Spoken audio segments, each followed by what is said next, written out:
오늘 본문 함께 찾아보도록 하겠습니다. 오늘 말씀은요, 창세기 1장 4절과 31절 두 절입니다.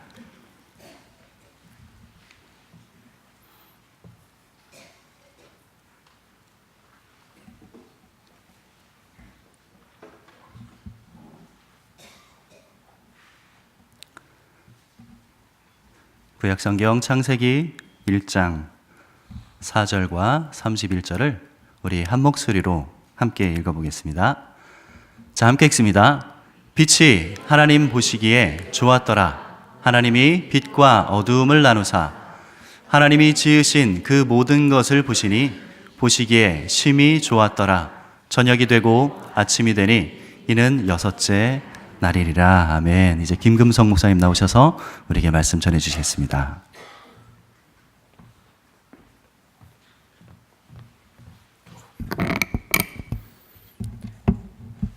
네, 창세기입니다. 모든 책이 서론이 있잖아요. 그 서론이 굉장히 중요합니다. 왜냐하면 서론에서 이 책을 어떻게 읽어야 될지, 그리고 이 책이 어떤 방향을 가지고 나아갈지 이런 부분들을 설명해 주기 때문입니다. 그래서 서론을 잘 이해를 하면 그 책 전체를 굉장히 건강하고 그리고 저자가 의도한 그런 방향을 따라서 이해할 수 있게 됩니다. 창세기도 성경 66권 가운데 가장 앞자리에 위치하고 있습니다. 그만큼 중요하다는 얘기죠. 뒤에 따라오는 65권을 어떻게 이해를 할까? 거기에 가장 중요한 기준과 그리고 포괄과 그리고 방향 등을 제시해주고 있습니다. 하지만 창세기를 읽을 때 사람들은 여러 가지 생각들을 하고 있습니다.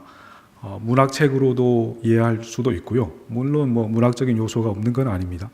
그리고 철학적인 그 부분도 있습니다. 오늘 4절도 빛 같은 경우 굉장히 이렇게 철학적인 요소를 많이 담은 거잖아요.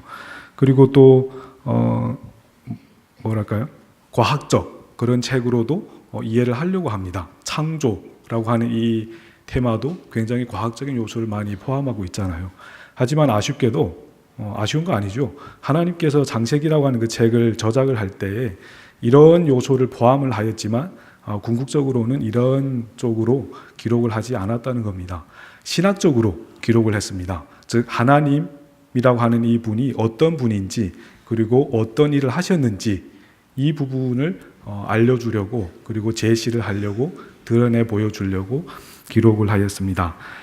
특히 창세기 1장은 하나님이 어떻게 창조를 하셨는지 이 부분에 대하여 굉장히 집중적으로 얘기를 하고 있습니다. 우선 1장에는 6일 동안에 어떤 창조를 하였는지 보여줍니다. 첫째 날에 빛을 만드셨잖아요. 물론 2절에 만들기 전에 어떤 상태임을 소개하는 부분도 있기는 하지만 그리고 두 번째 날에는 그 물을 이렇게 나누어 가지고 궁창을 만듭니다. 그리고 궁창을 만든 다음에 아래로 향하죠. 아래에 있는 물을 한 군데 이렇게 모아가지고 드러난 곳을 묻히라고 하고 땅이라고 부르고 모여진 곳을 바다라고 부릅니다. 그리고 나머지는 땅을 먼저 만드셨으니까 하늘에 있는 물, 그 부분에 대해서 손을 대는데 거기에다가 해와 달과 별을 이렇게 박아 넣습니다. 그리고 다섯 번째 날에는 그 땅, 드러난 묻이 있잖아요. 풀만 자라고 씨 맺는 채소와 나무만 자라는 그곳에 동물들을 만들어줍니다. 그리고 바다에는 생물들 만들어줍니다. 하늘에는 새들이 날아다니게 합니다. 그리고 마지막 여섯 번째 날, 어떻게 보면 공간들은 다 채워졌잖아요. 다 채우는 것이 하나님의 목적이 아님을 알고 있습니다. 우리는 알 수 있다는 거죠. 여섯 번째 날에는 하나님께서 하나님의 형상과 모양을 따라가지고 사람을 만듭니다. 그 사람을 만들고 사람에게 축복을 하죠. 생육하고 번성하라. 땅에 충만하라. 그리고 땅을 다스리라. 땅을 정복하라. 이렇게 얘기를 합니다. 그리고 이어지는 29절, 30절에 굉장히 중요한 얘기를 하고요. 31절에 보시기에 심히 좋았더라 라는 얘기를 합니다. 이렇게 보면 창세기 1장 참 아름다운 부분입니다. 그리고 성경 전체를 이해하는데 가장 기초를 제시하는 그런 부분이기도 하죠. 근데 오늘 여기에서 저희가 함께 볼 것은 4절과 31절 뿐만 아니라 10절에도 나오고 18절에도 나오고 여러 번 나오는 얘기입니다. 보시기에 좋았더라. 그리고 31절에 나오는 심히 좋았더라. 이 부분입니다. 왜 이 부분을 함께 나누고 싶으냐면요. 신앙생활을 하면서 성경을 읽는데 아마 모든 사람들의 고민일 수도 있어요. 좋은 거잖아요. 그렇죠? 굉장히 좋은 거잖아요. 좋은 거 뭐 좋죠. 하지만 그 좋은 거가 타락을 했다는 거예요. 이 좋은 거가 좋은 대로 이렇게 쭉 있으면 아무 문제도 안 되는데 이 좋다고 한 것이 타락을 했어요. 그럼 우리는 여기에서 고민이 생기는 거죠. 이 좋은 거 왜 타락을 했을까? 좋은 거 아닌가? 좋은 거면 타락할 수 있을까? 뭐 등등 타락했으면 좋은 거 아닌 거 아닌가? 뭐 등등 이런 생각들을 우리가 할 수 있게 됩니다. 맞습니다. 좋은 거라고 하면 그 부분에 대해서 우리는 여러 가지 생각을 가지면서 신앙생활을 해왔을 거예요. 뭐 고민도 많이 했을 거고, 그리고 고민하다가 뭐 해봐야 뭐 아무런 결론도 없고라고 저 기억의 창고에 구석탱이에 이렇게 집어넣고 먼지가 이렇게 자욱하게 쌓이게 내버려 뒀을 수도 있을 것 같습니다. 하지만 그 부분이 계속 걸리잖아요. 읽을 때마다 걸리잖아요. 읽을 때마다. 그래서 그 부분을 가지고 이렇게 고민을 한번 해봤어요. 모든 사람들이 궁금했던 그런 부분들 이어서 고민했던 것도 있고요. 신앙생활을 하면서 꼭 짚고 넘어가야 뭔가가 더 나아갈 수 있다는 생각이 들어가지고 고민을 했습니다. 도대체 보시기에 좋았더라 라고 하는 이 부분이 무엇을 얘기를 할까? 여기에 초점을 맞추려고 합니다. 하나님께서 거짓말 하신 거 아닐까? 라는 생각도 해봤습니다.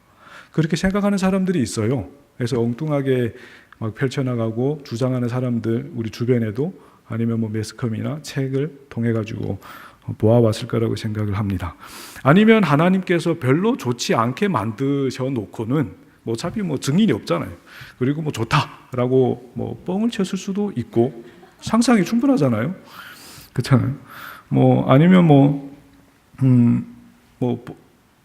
좋은 거 아닌데 좋다고 얘기했다고 한 것 그런 거 정말 참 궁금하기도 합니다. 보시기에 좋았더라. 도대체 뭘까? 어떤 것이기에 또한 타락할 수 있을까라고 하는 이 부분입니다. 우선 창조하신 것이 타락의 여지가 전혀 없었던 것은 아니라는 생각은 확실합니다. 타락했기 때문에 그렇잖아요.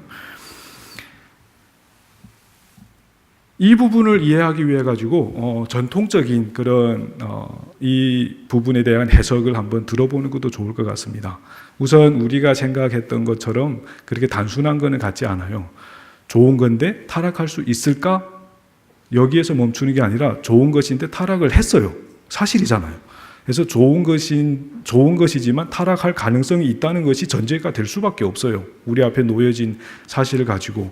전통 교회 역사 가운데서 이 부분을 어떻게 해설을 했냐, 설명을 했냐, 그 부분을 함께 살펴보겠습니다. 토브라고 하는 단어입니다. 히브리어 단어. 저희 말로는 좋다, 좋음 이런 것으로 번역을 했어요. 영어 성경은 굿으로 번역을 했죠. 이 부분이 이렇게 해석이 됩니다. 하나님께서 만들기 전에 아무 생각도 없이 만든 거 아니잖아요. 만들기 전에 마음에 계획이 있어요. 계획을 가지고 계획이 먼저 이렇게 생성이 되는 거죠. 계획을 가지고 그 계획을 따라서 창조라고 하는 행동을 했어요. 계획, 어떻게 보면 청사진이잖아요. 창조라고 하는 행동을 했는데 그 행동의 드러남이 행동을 해가지고 이 계획이 형상화가 되잖아요. 형상화가 딱 된 그 상태가 마음에 계획한 거와 일치한 그 상태, 그것이 좋음이었어요. 그것이 역사 속에서 교회가 줄곧 이렇게 설명을 해온 겁니다. 마음에 먼저 계획이 있습니다. 프레임이 있고 그 청사진이 있는 거죠. 그 청사진을 바탕으로 해가지고 하나님이 행동을 합니다. 창조라고 하는 작업을 하는 거죠. 창조라고 하는 작업을 했는데 그 함에 드러남, 그 결과물이 계획한 그것과 똑같이 맞물리는 것, 딱 맞아떨어지는 그 상태가 조움, 토부라고 하는 그 단어의 뜻입니다. 교회 역사에서는 이렇게 우리한테 해석을 해주고 설명을 해줬습니다. 그렇지 않아요? 맞습니다. 그렇게 설명을 하는 거가 가장 성경적인 거가 사실입니다. 하지만 이 부분에 있어서 한 가지 더 짚고 넘어가고 싶은 부분이 있습니다. 그래서 하나님께서 계획을 하시고 그것을 만드셨는데 그것이 마음에 합한 그 상태. 그래서 우리한테 어떤 교훈을 주냐 하는 그 부분입니다. 이 부분에 있어서 우리가 함께 생각을 해볼 생각입니다. 즉, 이 부분이 우리가 생각하는 것처럼 그렇게 평면적인가, 아니면 입체적인가, 아니면 더 나아가서 동적인가라고 하는 그 부분입니다. 특히 하나님께서 계획대로 만드셔서 그 부분이 마음에 합치가 되어가지고 굉장히 좋다라고 얘기를 했는데, 우리는 이 부분을 읽을 때에 제가 도전하고 싶은 부분이 그 부분입니다. 이 부분을 읽을 때에 너무나 선비적으로 읽는다는 생각이 많이 들었어요. 창세기 1장을 읽을 때에 하나님께서 만드시고 그 만든 거가 마음에 너무 합해져서 좋다라고 할 때에 우리는 감정적으로 어떤 출렁임을 가지냐, 어떤 출렁임을 공감을 하느냐 하는 그 부분에 도전을 하고 싶은 거예요. 창세기 1장을 지금까지 수없이 많이 읽었을 거예요. 특히 지금 연초잖아요. 성경 일독을 계획을 할 때 가장 많이 읽게 되는 거잖아요. 2월, 3월을 지나가면 출애굽에서 홍해에 빠져 죽든가, 아니면 그렇잖아요. 레위기에서 제사 드리는 부분에서 막 이건 아니야 하고 접어버리는 거 대부분이잖아요. 민수기 사람을 재다가 끝나버리고 막 하는 거 그렇잖아요. 근데 창세기는 너무 재밌어요. 특히 창세기 1장, 2장, 3장 이 부분이 신화가 돼가지고 너무너무 재밌어서 아마도 지금까지 신앙생활을 하면서 가장 많이 읽은 부분이라고 하면 이 부분일 거예요. 하지만 이 부분을 제일 많이 읽었으면서도 불구하고 이 부분을 읽을 때에 정말 공감을 가지고 읽었냐라고 하는 그 부분입니다. 마치 이런 거죠. 하나님께서 만드시고 너무너무 좋았어요. 그러니까 좋았다. 하지만 우리가 그것을 읽을 때에는 그런 느낌을 못 받는 것 같아요. 그래서 그렇잖아요. 하나님이 빛이 보시기에 좋았더라. 그리고 쑥 지나가잖아요. 그 좋음, 뭘까? 생각도 안 해보고 좋다는 거가 타락했다고 하는데 어떻게 타락할 수 있을까? 이 부분도 거의 생각을 안 하고, 그럼 타락을 했다면 반대로 아까 질문했던 것처럼 반대로 정말 좋았던 걸까? 아니면 어떤 하자가 있었던 거 아닐까? 라고 하는 이런 딜레마, 이런 갈등을 가지고 읽는 사람들은 그렇게 많지 않다는 거예요. 정말 그야말로 덕을 쌓기 위해서, 공로를 쌓기 위해서 읽는 것 같이 그렇게 읽어버리는 사람들이 대부분이고요. 그리고 정말 정성을 갖고 읽는다고 해도 그 부분에 있어서 지적인 가동은 될지는 모르겠지만 정서적인 공감은 거의 이루어지지 않는 그런 상황에서 이 부분을 읽고 있지 않았나, 그런 생각을 많이 해봤습니다. 그런 것 같아요. 이 부분을 가지고 고민을 한 그런 흔적들이 많지 않아요. 특히 지금. 하지만 이 토프라고 하는 단어를 보면 굿이라고 번역을 할 수도 있어요. 하지만 그리고 또 저희 말처럼 좋음, 좋다라고 번역을 할 수도 있어요. 가능해요. 하지만 우리가 이 부분을 읽을 때 정말 너무 선비 같아요. 하나님께서 만들어 놓으시고 정말 양반처럼, 선비처럼 그래, 좋아, 이런 식으로 아마 끝나는 것 같아요. 하지만 히브리어 단어 토프를 보면 아니에요. 그 부분. 이 굿이라고 하는 그 단어가 이렇게 뜻에 이런 순서에 있으면 한 세 번째, 네 번째 정도 되거든요. 앞부분에 있는 것은 기쁨, 즐거움 이런 거거든요. 마치 이런 거죠. 여러분들도 올해가 시작이 되면서 많은 계획을 하셨을 거 아니에요. 그 계획 가운데 가장 중요하고 핵심적인 그런 계획이 있을 거 아니에요. 다른 세부적인 계획들은 되면 좋고 안 되어도 괜찮고 되면 오케이, 안 되면 별 문제 없고. 하지만 특별히 중요한 그런 계획이 있어요. 그 계획이 안 되면 완전히 파탄이 나요. 완전 내가 절망이 되고 완전 우울증이 걸리고 난리가 날 그런 계획이 있을 거 아니에요. 가장 메인 그 계획. 그 계획을 이렇게 세워요. 연초에 세우고 그 계획을 이루어 가려고 1년 내내 노력을 합니다. 노력을 딱 했는데 그대로 됐어요. 그때에 정말 그래, 계획대로 됐군, 이 정도로 마치는 사람 있을 수 있겠죠. 정말 재미없는 사람이죠. 근데 대부분, 일단 저는 안 그래요. 정말 중요한 계획, 일생을 좌우할 만한 그런 계획, 아니면 정말 이 나라의 국운이 걸려있는 그런 계획, 정말 나의 생사가 좌우되는 그런 계획이 정말 이루어지는 그 순간 많은 사람 앞에서는 체면 때문에 이렇게 아니면 직위 때문에 뭐 그렇게 뭐 점잖게 반응할 수밖에 없겠지만 이 마음 안에는 정말 해일 같은 요동이 일어나지 않을까요? 우리 하나님께서 창조를 하셨어요. 그 사랑이 넘치는 그 하나님이 마음에서 우러나는 그 계획을 가지고 창조를 하셨어요. 그 계획을 따라 창조를 했는데 그 창조된 거가 마음에 딱 합치가 돼요. 성경 어디를 봐도 우리 하나님은 유교적인 양반 스타일은 아닌 것 같아요. 물론 엄할 때는 어마어마하게 엄한 거는 사실이잖아요. 하지만 우리 하나님 한번 보세요. 이사야서 같은 경우를 한번 보세요. 와, 그 나라가 되면 사막에 샘이 넘쳐 흐르고 어린애가 막 뛰어논대요. 뱀같이 막 뽀뽀하고 막 손을 막 사자굴에 집어넣고 막 이렇게 하면서 그런 것을 이렇게 막 써내신 하나님이세요. 시편 같은 걸 한번 보세요. 와, 갈급함을 묘사할 때에 어떻게 갈급함을 묘사해요? 헐떡인다고 막 묘사하는, 하나님을 믿는 사람들이 그런 반응들을 보더라도 우리 하나님은 정말 참 천진난만하시고 굉장히 아름다우시고 이 역동적인 그런 분이신 것 같아요. 토후라고 하는 그 단어를 사용할 때 하나님께서는 정말 점잖게 우리가 생각하는 것처럼 그런 식은 아니었던 것 같아요. 만드셔 놓고 정말 우리가 어떤 것을 이루고 아무 사람도 없는 곳에 가서 막 소리 지르고 싶을 때 있잖아요. 너무 좋아가지고 뭐 저 산 위에 아무 사람도 없는 데 가서 막 야호 하고 소리 지르고 싶은 그런 상태였던 것 같아요. 빛을 보시고 좋았더라 할 때 그 하나님 안에서의 모든 감정적인 그런 출렁임들이 막 출렁출렁 거렸던 그런 상태죠. 그런 거. 그게 바로 좋았다, 심히 좋았다 라고 하는 겁니다. 하지만 이렇게 좋았던 거가 어떻게 타락을 할 수 있냐 라고 하는 겁니다. 우선 어떻게 타락을 할 수 있냐, 이 부분에 있어서는 타락의 가능성이 있는 거예요. 우리가 생각하는 것처럼 좋았다는 아주 완벽하여서 아무런 타락의 가능성조차도 없는, 모든 타락의 가능성이 제외된 그런 상태는 아니에요. 즉 정적인 상태는 아니라는 거예요. 그건 동적인 상태예요. 어디에서 그 부분을 볼 수 있냐면, 첫째, 타락을 했기 때문입니다. 이 부분은 우리가 아무런 반론을 제기할 수 없는 그런 거예요. 타락, 여기 앉아있는 분들 가운데 타락은 허상이다, 가짜다라고 얘기하는 사람은 없을 거예요. 이게 첫 번째고요. 두 번째는 하나님이 창조할 때에 얘기하셨던 그 부분이에요.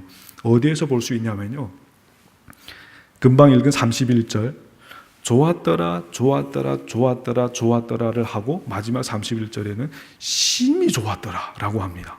그 심히, 물론 이 부분에 있어서 첫째 날, 둘째 날, 셋째 날, 여섯째 날까지 다 만드시고 그 좋음이 합치되어서 심히 좋았다라고 우리가 간단한 뭐 산수적인 그런 방법으로 계산해낸 심히 좋았더라, 모든 좋음에 합한 그런 좋음의 상태를 심히 좋았다라고 얘기했을 수도 있고요. 하지만 26절, 27절, 28절을 보면 조금 다른 생각이 듭니다. 하나님이 만드신 거가 정말 타락의 가능성이 전혀 없는 상태가 아니고 어떤 가능성이 있는 상태임은 확실합니다. 즉 우리가 얘기한 완벽하여서 더 이상의 어떤 움직임이나 어떤 발전이나 어떤 향함이 없는 그런 부분이 아니고 가능성, 동태, 향함을 갖고 있었던 것은 분명해요. 어디서 볼 수 있냐? 26, 27, 28절입니다. 같은 장이니까 한번 읽어볼까요? 읽겠습니다. 시작.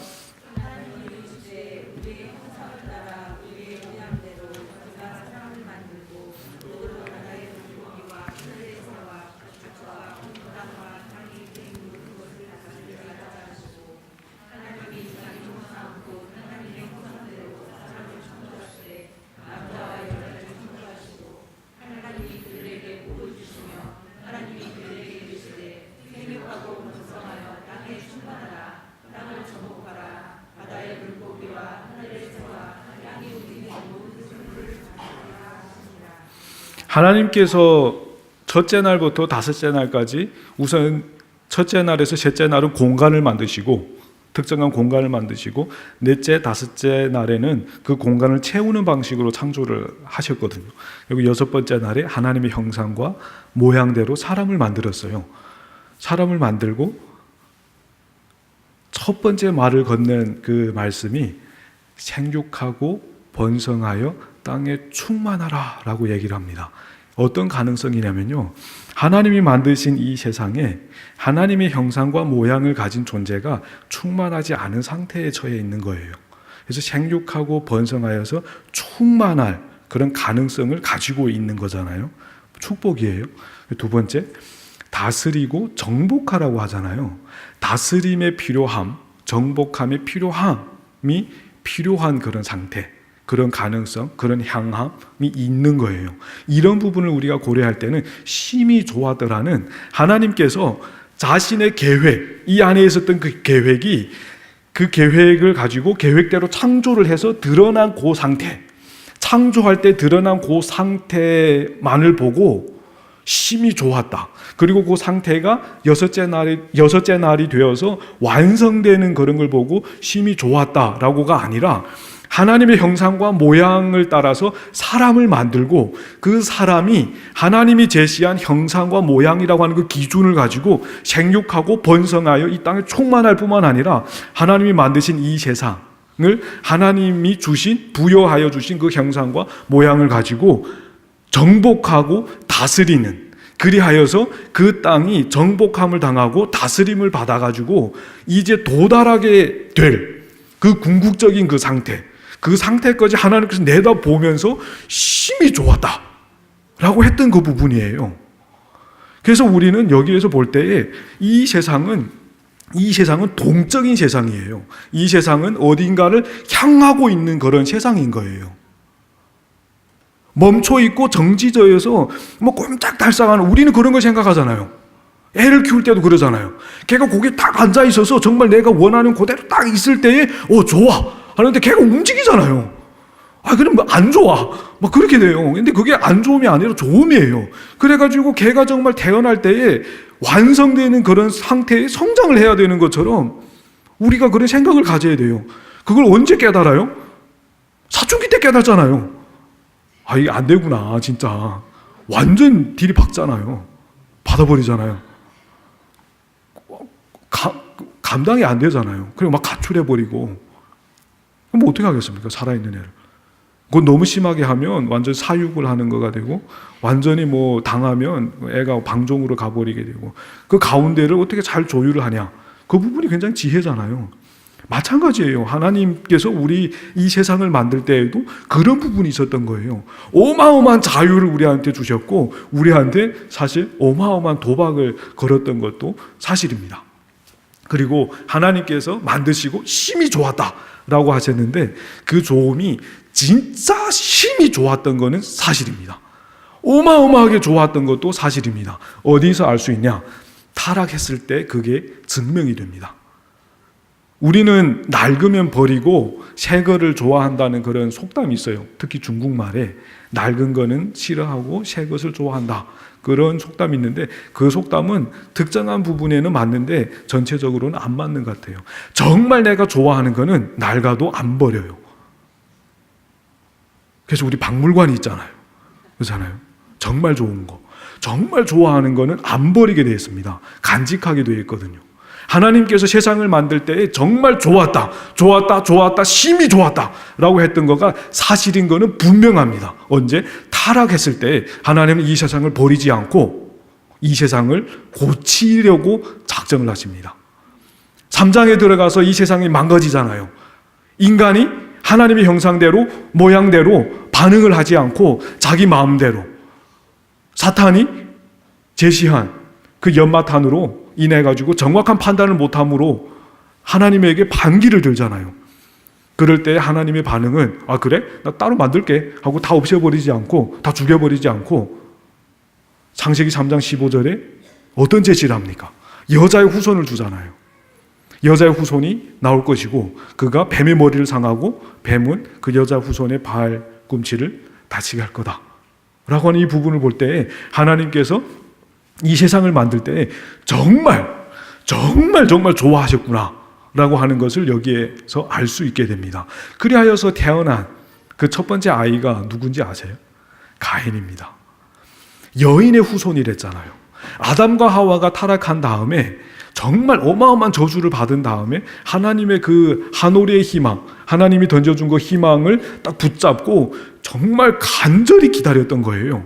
그래서 가인이 태어날 때 창세기 4장 1절을 한번 보세요. 뭐라고 얘기하냐면 하나님께서 우리로 등남하게 하셨다라고 얘기를 하거든요. 간곡히 기다립니다. 하나님이 제시한 그 복음, 우리가 소위 말하는 원시복음이라고 하잖아요. 그 복음의 말씀을 가지고 아담과 하와가 기다려요. 그래서 가인이 딱 태어나니까 와, 하나님께서 우리한테 아들을 주셨다. 등남하게 하셨다. 드디어 이 세상을 회복하게 할 그 시초가, 그 때가 이제 되었다 라고 하면서 딱 하는데, 아, 주여, 아이가 실망시키잖아요. 아벨하고 막 시기질투 때문에 싸우잖아요. 그래서 아벨을 죽여버리잖아요. 참 아쉽잖아요. 하지만 그 가운데서 하나님께서는 셋을 주십니다. 셋이 태어난 다음에 에노스가 태어나고, 그때에 이 땅에는 여호와의 이름을 부르는 사람들이 막 일어납니다. 어디 이뿐입니까? 이것이 막 발전을 하여가지고 땅에 사람들은 충만했어요. 하지만 그 땅에 충만한 사람들이 하나님의 형상과 모양을 드러내기는커녕 자기의 사요, 자기가 보기에 좋은 대로 행하는 그런 악한 사람들로만 충만하게 되었습니다. 그때 홍수가 일어납니다. 홍수를 통해 가지고 이 지면에 있는 모든 사람들 죽이고 8명만 남기잖아요. 그리고 그 8명하고 맺은 언약을 우리는 노아 언약이라고 얘기합니다. 언약의 시대가 열리기 시작을 하는 거죠. 노아 언약 맺은 다음에 얼마 지났을까요? 잘 모르겠어요. 성경은 10장, 11장을 지나는 동안에 그 사람들은 바벨탑을 쌓습니다. 바벨탑을 쌓아가지고 정말 하나님과의 어떻게 보면 대항을 하려고 하는 그런 거죠. 그때에 그 모든 것을 부서뜨리고 허물어버리고 아브라함이라고 하는 사람을 불러가지고 언약을 맺습니다. 그게 아브라함의 언약입니다. 그 아브라함의 언약을 바탕으로 해가지고 구약 성경이 구성이 됩니다. 그래서 하나님께서 그 언약을 기억해서 이스라엘 백성들을 출애굽시켜서 시내산에서 시내산 언약을 맺습니다. 거기에서 굉장히 놀라운 인격적인 언약이 주어지잖아요. 그렇죠? 그래서 이스라엘 백성이 태어나고 약속의 땅으로 들어가게 됩니다. 여호수아부터 들어가잖아요. 그 약속의 땅에 들어가가지고 그들이 살기 시작하는데 정복을 해야 됩니다. 정복을 막 하다가 다윗 때에 돼서 정복이 끝납니다. 다윗 때에 정복을 다 끝난 다음에 솔로몬이 성전을 짓잖아요. 그래서 다윗의 언약이 주어집니다. 그때. 그래서 주어진 그 다윗의 언약 가지고 이스라엘 백성들이 하나님께서 이 세상을 만들 때에 그 가졌던 그 계획이 1차적으로 아담과 하와로 인해 가지고 망가졌어요. 부서졌어요. 하지만 하나님은 그걸 버리지 않고 사람들을 다시금 부르시고 다시금 언약을 맺고 반복해서 언약을 계속 맺으면서 다윗까지 왔어요. 솔로몬까지 왔어요. 그래서 예루살렘 평안의 성, 솔로몬 평안의 왕, 이 때를 기다리다가 이때까지 오게 되고 이때를 기준으로 해가지고 하나님의 그 계획이 펼쳐지기를 하나님은 고이 기다렸던 거예요. 타락했을 때부터. 하지만 어떻게 됩니까? 역사는 그렇게 안 돼요. 정말 훌륭한 왕이 나왔어야 되는데 그런 왕이 안 나와요. 잘. 가장 좋았던 왕이 히스기야, 그리고 히스기야보다 좀 더 좋았던 왕이 요시야. 여기에서 끝납니다. 요시야 때가 되니까 어마어마한 사람들이 타락을 하니까 하나님께서 아마도 요시야의 생명을 거둬가는 것 같아요. 젊었을 때 작정을 하시잖아요. 그래서 이스라엘이 망하기 시작을 합니다. 완전히 망하죠. 그래서 그 가운데서 노예의 땅으로 바벨론으로 끌려갑니다. 그 바벨론에 가서 그들은 어마어마한 눈물을 흘리면서 참회를 합니다. 70년 동안. 2세대일 수도 있고 3세대가 겹칠 수도 있잖아요. 참여를 합니다. 정말 잘못했습니다. 너무너무 잘못했습니다. 한 번만 기회를 더 주십시오. 한 번만. 그래서 하나님께서 기회를 주십니다. 70년 만에 돌아오잖아요. 성전을 짓고 그들은 예배 공동체로서 하나님께서 제시한 그 한 사람을, 그 메시아를 기다리는 거죠. 그 메시아. 바로 모든 언약이 다 깨졌을 때, 아브라함의 언약, 노아의 언약, 그리고 시내산의 언약, 다윗의 언약, 이 모든 것이 깨졌을 때, 예루살렘 성이 망가질 때 하나님께서 예레미야를 통해 가지고 제시했던 그 새 언약을 이룰 그분을 기다리는 거예요. 그 사람들은 성전을 중심으로 해가지고 율법을 연구하고 가르치면서 지켜나가면서 기다리는 겁니다. 그게 포로 귀환 이후의 그 시간들입니다. 기다립니다. 100년이 지났어요. 200년이 지났어요. 300년이 지났습니다. 400년이 지났어요. 와, 400년. 조선 왕조가 500년이잖아요. 한 왕조가 거의 갈 때입니다. 이 사람들은 고민에 빠집니다. 아, 도대체 그날이 올 거냐? 오기나 오는 거냐? 언제까지 기다려야 되지? 하루 이틀도 아니고 100년, 200년. 한 왕국이 망할 때마다 그들은 환호했을 거예요. 페르시아가 헬라 제국에 망할 때에 와, 드디어 할 때 더 강한 제국들이 등장하잖아요. 그들의 희망이 점점 커지는 게 아니라 아마도 점점 이렇게 작아지고 짓눌려지고 점점 이렇게 억눌려가지고 마지막에는 거의 꺼질 그런 무렵에 처하게 됐을지도 모르겠어요. 하지만 그때에 놀라운 일이 벌어지잖아요. 하나님께서는 이 우주를 가동시킵니다. 동방의 박사들이 별을 보게 됩니다. 놀랍지 않나요? 이스라엘 동쪽이면 바벨론, 페르시아, 그리고 인도, 중국입니다. 이 내용이 중국 역사에 기록이 되어 있어요. 그 당시에 별을 관측한 거가. 근데 중국에서는 사진을 파견했다는 얘기가 없어요. 중국 역사책에. 그러면 중국을 배제하면 인도일 가능성도 거의 없어요. 왜냐하면 중국은 그 별을 관측한 다음에 이것은 기원의 시작입니다. 세기의 시작입니다. 모든 달력을 폐하고 다시 원년으로 시작을 해야 되겠습니다 해서 그때 그게 조서로 받아들여져 가지고 달력이 바뀌는 일이 일어나거든요. 하지만 사실은 안 보내요. 그저 이렇게 이거는 정말 우주적인 새로운 출발을 하는 그런 계기임을 알리는 그런 하늘의 현상입니다까지는 해석을 했어요. 하지만 우리가 성경을 보면 동방박사들은 어때요? 그게 아니에요. 그걸 보고 이 우주의 시작만이 아니라 유대의 왕이 났다는 것까지 알잖아요. 그러면 구약하고 연결이 되어 있는 거예요. 이 부분이. 구약을 모르는 사람이 유대 그 많은 땅에 왕이 났다는 거 어떻게 합니까? 아마도 바벨론, 페르시아 이 정도까지를 생각할 수 있을 것 같아요. 성경의 지지를 받을 수 있는 부분이에요. 왜냐하면 포로 귀환할 때에 에스더나 모르드게 같은 사람들이 남아 있었거든요. 굉장히 경건한 사람들이잖아요. 그들도 율법을 가지고 약속을 가지고 거기에서 생활을 하면서 기다렸던 것 같아요. 그리고 고대의 바벨론이나 페르시아 같은 경우 천문학이 어마어마하게 발달한 것도 사실이잖아요. 별을 관측하고 하는 그 부분. 그래서 이때가 그때가 아닌가라고 하면서 이렇게 오게 됩니다. 그리고 태어난 그 아이에게 임마누엘이라고 하는 이름을 주는데 너무 놀랍지 않아요? 이스라엘 백성들이 포로기부터 계속 고민했던 그 고민이 이 고민입니다. 우리가 아직도 하나님의 백성인가? 하나님이 우리와 함께 하는가? 하나님이 우리를 버리지 않았는가? 하나님이 정말 우리의 하나님인가? 하나님이 정말 우리의 하나님이라면 우리가 지금 겪고 있는 이 삶, 우리가 지금 겪고 있는 이 현상, 이 상황 어떻게 설명을 할까? 이게 도대체 어떻게 설명이 될까? 그 부분이었습니다.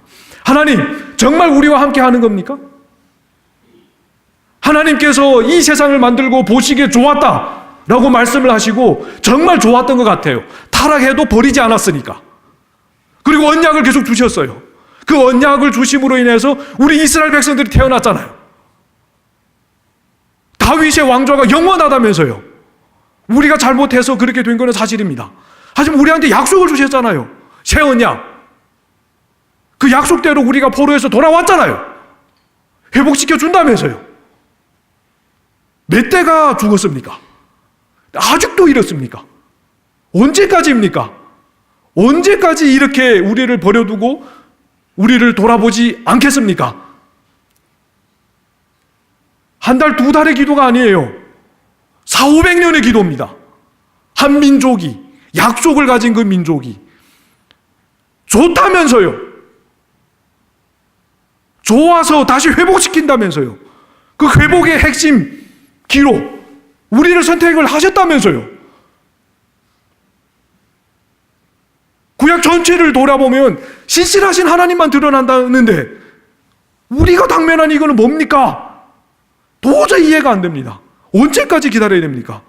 그래가지고 베리벨 학파가 다 나오잖아요. 바리새파, 사두개파, 에세네파 나름대로 해석을 하면서 그때 예수님이 태어납니다.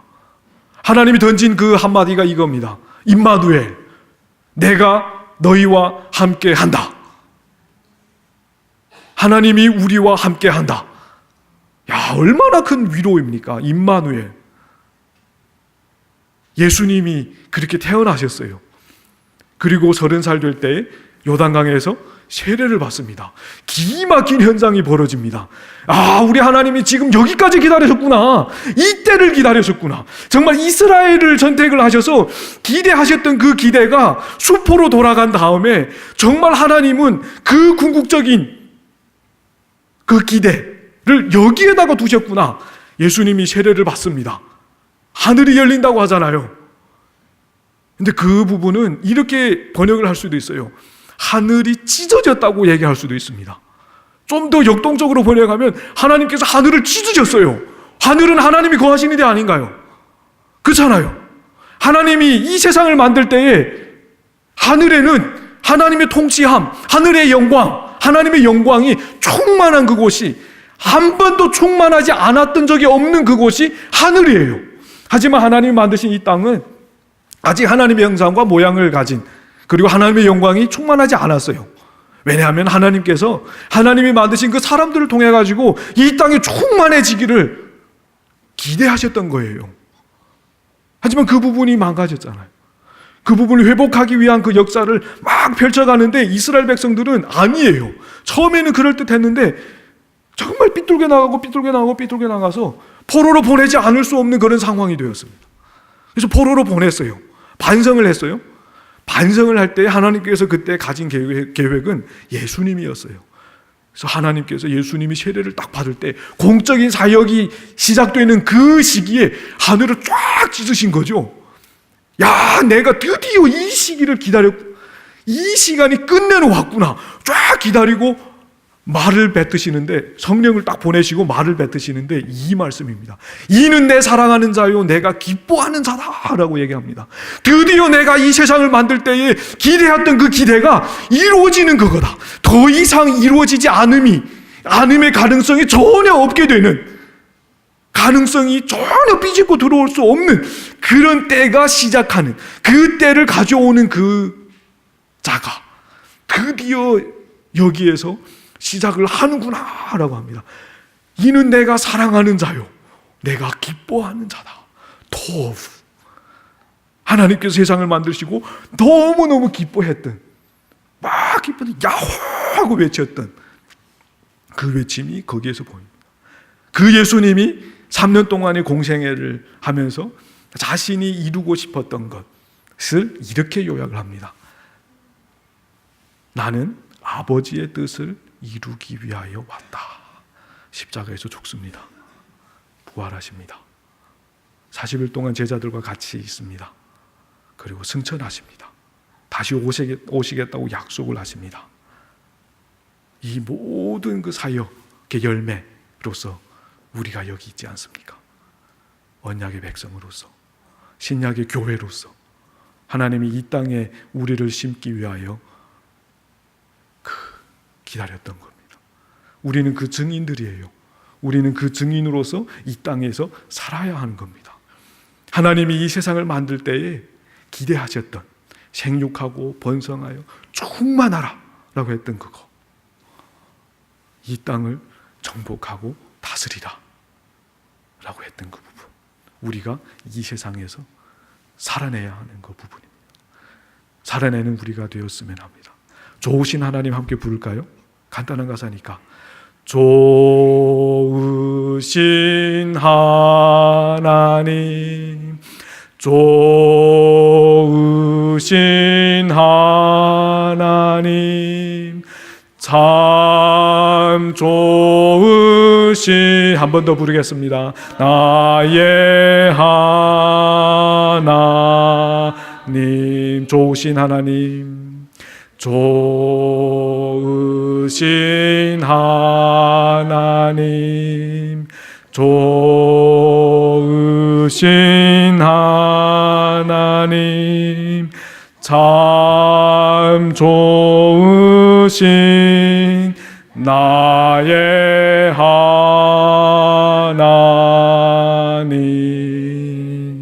우리 같이 기도하겠습니다. 이 좋으신 하나님, 세상을 만들 때에 좋아하셨습니다. 그리고 그 좋아하심은 우리가 하나님의 형상과 모양을 기준으로 하여서 이 땅에 충만하고 이 땅을 정복하고 이 땅을 다스리는 것에 있습니다. 그래서 이것을 통하여서 정말 도달하게 되는 그 목표를 보시면서 심히 좋았다고 얘기하셨습니다. 정말 이 사역에 저희를 회복시켜 주시고 참여하게 해 주셔서 너무너무 감사합니다. 우리 함께 이런 내용을 가지고 하나님 적극적으로 참여하겠습니다. 힘을 주십시오. 지혜를 주십시오. 용기를 주십시오. 의지를 허락해 주십시오. 같이 기도하겠습니다. 거룩하고 자비로우신 하나님 아버지, 은혜 감사드립니다. 능력의 손으로 붙잡아 주시옵소서. 하나님, 이 세상을 만드셨습니다. 정말 아름답게 만드셨습니다. 하나님 아버지 보시기에 너무너무 좋다고 말씀하셨습니다. 오 거룩하고 자비로우신 하나님 아버지, 붙잡아 주시옵소서. 인도하여 주시옵소서. 오 거룩하고 자비로우신 하나님, 저희를 회복시켜 주셔서 너무 감사합니다. 거룩하신 하나님 감사합니다. 정말 회복된 대로 회복하실 때 기대하셨던 그 아름다운 삶 살아갈 수 있게 도와주시옵소서. 오 하나님 인도하여 주시옵소서.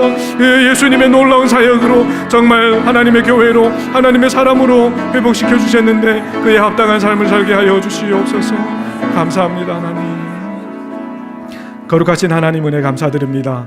능력의 손으로 저희를 회복시켜 주시고 그리스도의 그 놀라운 사역으로, 그 풍성한 사역으로 저희를 인도하여 주셨습니다. 하나님, 그 인도하여 주실 때에, 그리고 회복시켜 주실 때에 기대하셨던 그 아름다운, 하나님이 심히 좋게 느끼는 그 방향을 향하여 열심히 나아가고 살아내는 저희들이 되게 복을 내려 주시옵소서. 예수님 이름으로 기도드립니다.